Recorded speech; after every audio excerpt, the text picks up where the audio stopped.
Hi hi friends, இன்னைக்கு வந்துட்டு night ஒரு டின்னர் தான் பார்க்க போறீங்க. எங்கள் வீட்டில் எல்லாருமே ரொம்ப ஸ்பெஷலான டிஷ். யாருக்கெல்லாம் இந்த ரெசிபி பிடிக்கும்னு சொல்லுங்கள். ரெசிபி இல்லை, இந்த வெண்பொங்கல்.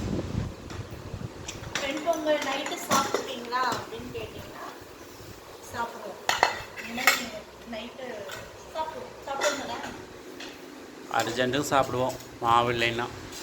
காலைல வச்சு சாம்பார் இருந்துச்சு, அதனால டக்குன்னு நல்லா சூப்பராக நம்மால் பாருங்க தூங்கி எந்திரிச்சிட்டாரு. இது சாம்பார். காலைல வச்சு காலைல வச்ச சாம்பார் சாம்பார் பொங்கல் இதுதான் நம்ம வீட்டில் நைட்டு. நைட். உங்கள் வீட்டிலலாம் என்னன்னு சொல்லுங்கள். நம்ம சேனல் வந்து சப்போர்ட் பண்ணுங்கள். பிடிச்சிருந்துச்சுன்னா லைக் பண்ணுங்கள். இன்னைக்கு நம்ம வீட்டில் வந்து வெண்பொங்கல் சாம்பார். பாய்.